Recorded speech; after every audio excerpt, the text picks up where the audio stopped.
mengucapkan salam, kamu ucapkan salam kepada yang di bawah, sementara hostnya saya di sini. Kenapa kamu nggak mau mengucapkan assalamualaikum sama saya? Assalamualaikum itu kan artinya apa dalam bahasa Indonesianya apa? Kamu tahu nggak assalamualaikum itu bahasa Indonesianya apa, Bronis? Kalau kakak saya ucapkan salam. Ini Bronis ini. Enggak. Iya, bentar. Kamu tahu nggak arti assalamualaikum itu apa bahasa Indonesianya?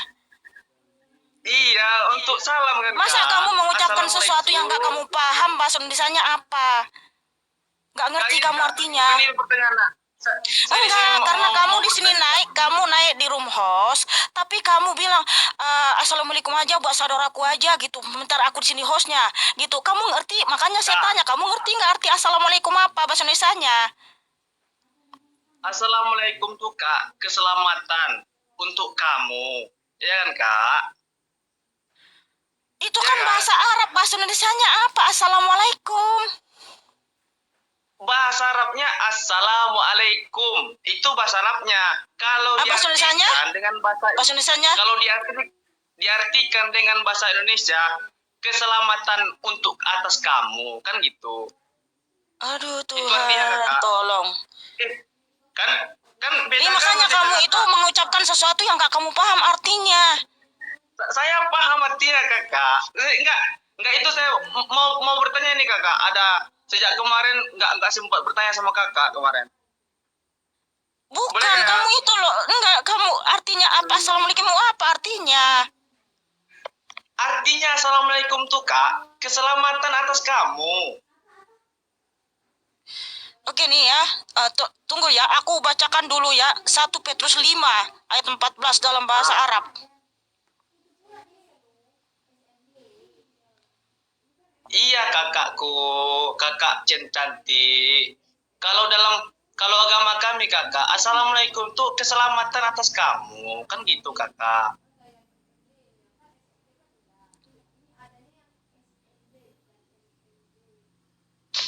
Kalau untuk orang Kristen, saya nyebutnya salam kakak. Saudaraku Kristen salam, kan gitu. Kalau kami, assalamualaikum khusus Islam, kan gitu kakak. Udah kakak, nggak usah. Entar dulu. Saya mau bertanya. Jangan ngomong dulu. Jangan kamu ngomong dulu bentar. سلام لكم جميعكم الذين في المسيح يسوع.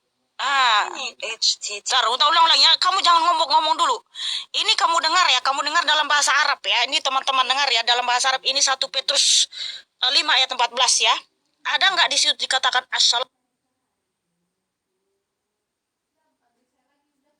assalamualaikum? لترسل الأولى 5:14 دقيقة. AVD سلموا بعضكم على بعض بقبلة المحبة. سلام لكم جميعكم الذين في المسيح يسوع. Assalamualaikum. آمين. https:// itu ya. Assalamualaikum Aladin fi al-masih Yasua. Amin. Kamu tahu artinya apa? Assalamualaikum itu apa? Makanya saya tanya kamu, assalamualaikum artinya apa bahasa Indonesianya? Buka Bronis mute-mu, mikrofonmu. Iya, di 1 Petrus itu ya ada kata assalamualaikum alafin fi al-masih Yasua. Amin. Yang tadi itu beda loh kak. Assalamualaikum katanya. Ini assalamualaikum. Iya, assalamualaikum. Iya, assalamualaikum sama aja. Assalamualaikum sama aja. Apa artinya? Kakak, dalam bahasa Arab ketika berbeda saja lafaznya beda artinya kakak. Itu kakak. Kalau di agama saya kakak, assalamualaikum artinya ini ya karena bukan. Assalamualaikum artinya salam damai sejahtera. Itu dalam agama kakak mungkin itu. Serius?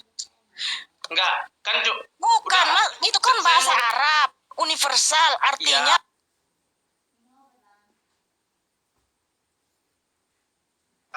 Banyak artinya, serius. Banyak artinya, bukan. Jadi kalau dalam bahasa Ibrani ya assalamualaikum gitu kan. Kalau dalam bahasa Ibrani salam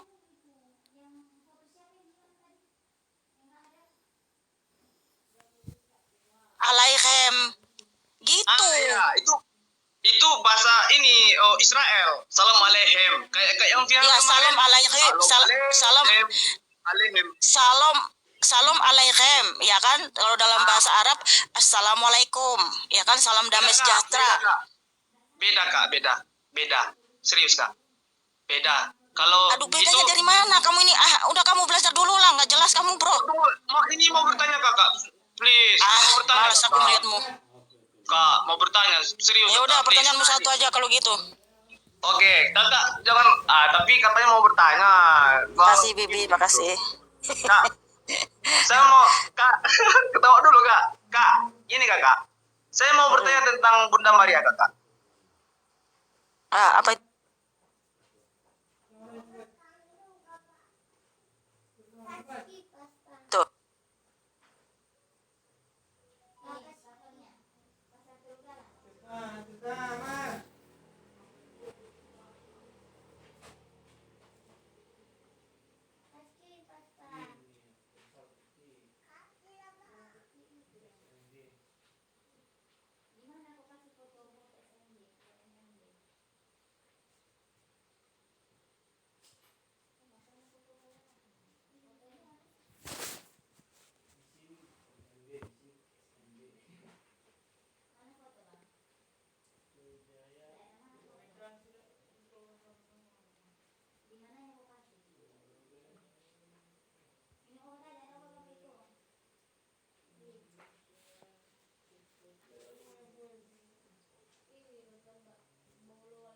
Melalui dia, karena di perjanjian lama dinubuatkan bahwa ada perempuan saleh, ya, perempuan muda, dia akan mengandung dan melahirkan seorang laki-laki yang namanya adalah Immanuel. Jadi Bunda Maria itu wanita yang terpilih, gitu ya saudaraku ya. Oke, saya rasa sudah cukup.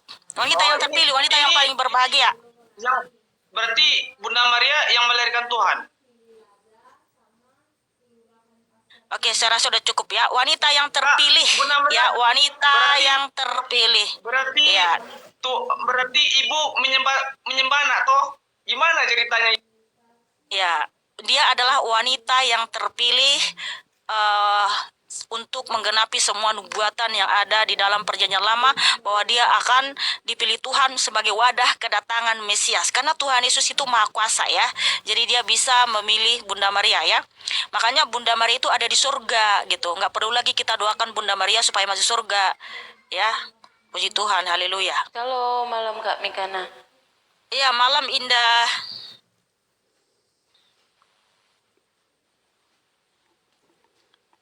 Makasih Bliss Boy, makasih.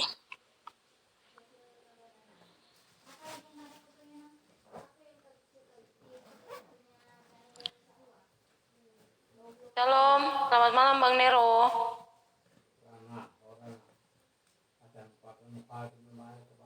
Jaringannya kayaknya Kak.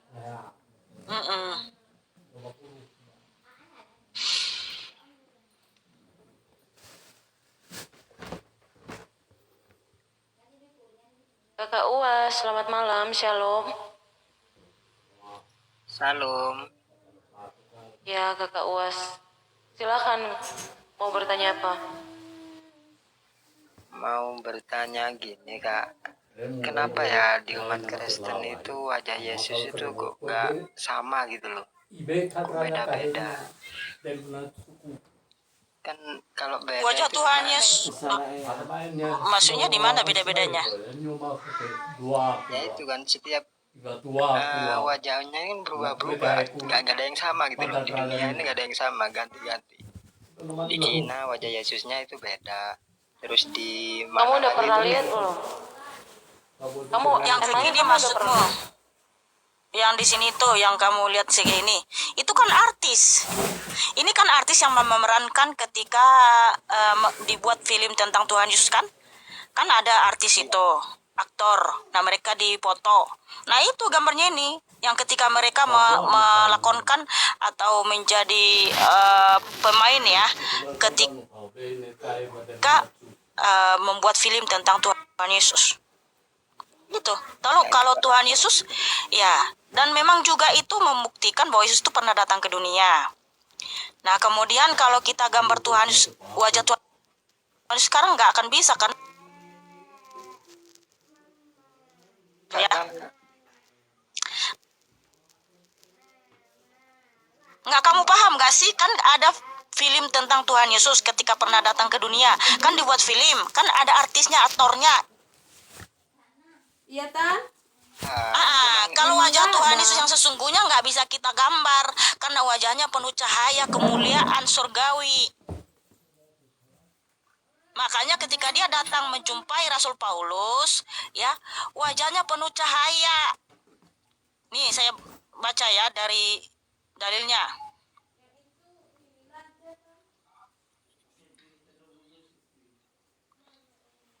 Nih ya, Kisah Para Rasul 9 ayat 3. Dalam perjalanannya ke Damsyik, ketika ia sudah dekat kota itu, tiba-tiba cahaya memancar dari langit mengelilingi dia. Ia rebah ke tanah dan kedengaranlah olehnya satu suara yang berkata kepadanya, Saulus, Saulus, mengapa engkau menganiaya aku? Jawab Saulus, siapa engkau Tuhan?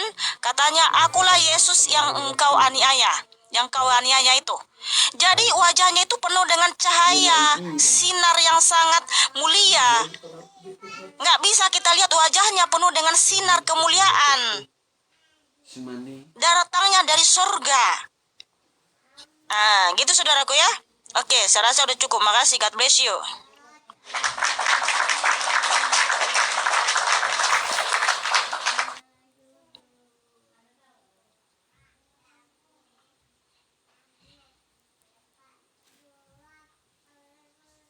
Shalom, selamat malam, Ome.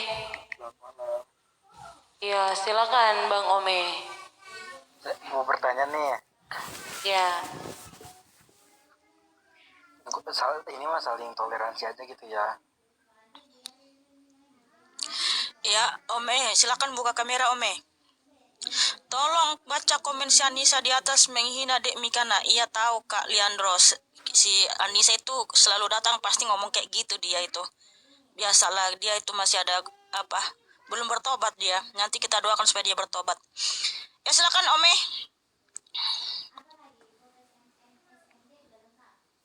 Buka kameramu Ome. Loh, buka kamera malah harus curut. buka kamera.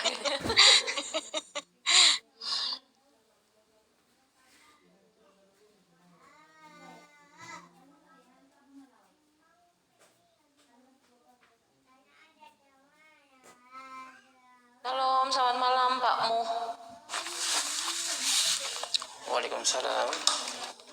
Ya, shalom, malam. Iya. Gimana? Bisa buka kamera nggak, Pak Mu? Enggak. Ini aja. Saya mau. Oh ya, silakan. Ya. Satu pertanyaan aja ya, Bang. Kalau buka kamera baru 3 pertanyaan. Ini kan di sini mengenai Alkitab ya. Alkitab, kalau di Al-Quran itu adalah kitab suci bagi umat Islam di seluruh dunia. Al-Quran diturunkan seluruhnya dalam bahasa Arab dan dituliskan dengan aksar Arab Hijaiyah. Al-Quran terdiri dari 30 juz, 111 surat, 6.230 ayat, dan 77.845 kata. Masya Allah, dari tahun ini, dari tahun awal Masehi sampai tahun ini tetap utuh. Sedangkan di Alkitab, perbedaan jumlah ayatnya dalam Alkitab, bisakah kalian jelaskan mengapa hal berikut terjadi? Di tahun 1961, Bible Gideon International berjumlah 31.629 ayat. Di tahun 1970, Oxford Cambridge University berjumlah 39.022 ayat. Berarti bertambahkan ayatnya. Dan yang di tahun berikutnya, sedangkan di tahun 1972, kalau nggak salah 72 ya, Lembaga Alkitab Indonesia Advent itu di 31.000 ya 31.000 kalau nggak salah 25 ayat. Enggak ada yang bertambah-tambah ayat di situ, enggak ada. Enggak, ini semakin Enggak ada berkurang, enggak ada ditambahin. Enggak ada. Enggak usah kamu ngasumsi, enggak usah kamu bernarasi bohong. kan dibilangnya di handphone semua ada. Di handphone mana? Sumber dari mana kamu dapat itu? Lutfinnya bilang ada di handphone ada. Lufina di sini bukan enggak ada Lufina di sini. Di sini kita membahas Alkitab. Enggak pernah ada lembaga Alkitab mengurangi dan menambah ayat Alkitab, enggak ada. Karena sudah diperingatkan di Wahyu 22 ya, siapa yang menambah dan mengurangi ya firman Tuhan dalam Alkitab ini akan mendapatkan malapetaka. Itu kamu sumber dari mana? Enggak ada itu. Ada semua saya baca. Enggak ada ayatnya dirubah-rubah, enggak ada ditambah-tambah. Lantas siapa yang menulisnya? Yang menulis itu para nabi dan para rasul. Di tahun 2021 terakhir, Holtman International Amerika Enggak Serikat. ada itu. Itu orang liberal itu yang mencoba mengotak-atik firman Tuhan. Enggak ada diubah-ubah. Oke, ini saja yang akan saya luruskan. Apa yang kamu luruskan, saudaraku? Iya. Bahwa terjadinya kemarin ada yang mengatakan Nabi Isa adalah Yesus. Yesus adalah Nabi Isa. Kalau bagi kami di Islam,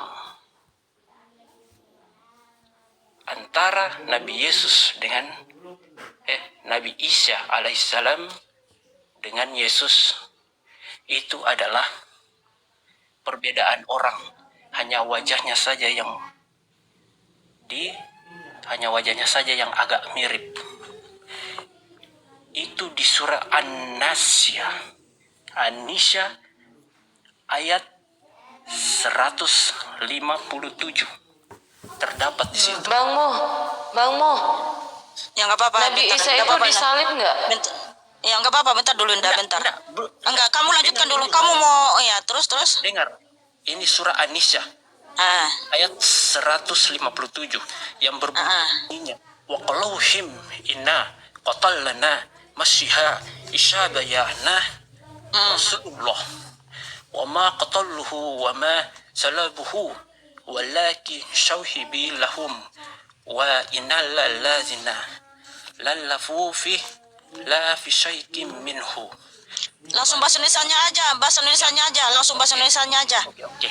Ah. Dan kami hukum ya ini An-Nisa surat 157 dan kami hukum juga karena ucapan mereka sesungguhnya kami telah membunuh Al-Masih Isa putra Maryam Rasulullah SAW padahal mereka tidak membunuhnya dan tidak pula menyalibnya. Itu tadi dibilang nyalip kan? Ya. Dan tidak pula menyalipnya. Tetapi Ya, terus ya kita sudah tahu ayat itu. Terus apa yang mau kamu sampaikan di sini? dengar dulu. Ah. Yang mereka bunuh adalah orang yang serupa. Iya, apa yang mau kamu apakan di sini mau kamu tanya? Yang berselisih tentang pembunuhan Isa. Selalu dalam keraguan-raguan. Ya, terus apa yang mau kita tahu ayat itu, kita paham, sudah sering baca ayat itu. Ya, Khalid. Terus terus apa yang mau kamu tanyakan di sini? Oke. Yang saya ingin luruskan, tetapi Allah mengangkat Isa ke hidratnya. Allah maha bijaksana. Iya. Isa itu orang mana? Bangsa mana itu? Ketika dia datang dulu, ketika Isa itu diturunkan ke bangsa mana? Bani Israel. Bani Israel. Iya. Israel. Yakin? Iya. Bani. Oke, saya mau tanyakan karena kamu sendiri tadi yang bawakan ayatmu ya di sini ya, ayat An-Nisa 157. Kan di situ ada tertulis sesungguhnya kami telah membunuh Al-Masih. Kata orang Yahudi kan, betul nggak? Enggak, bukan membunuh Al-Masih. Iya, sesungguhnya kami telah membunuh Al-Masih, tetapi mereka ragu-ragu begini gitu kan? Iya, Oke, saya mau tanya sama kamu. Kamu ngerti nggak arti Al-Masih apa? Al-Masih. Ya, Al-Masih artinya apa?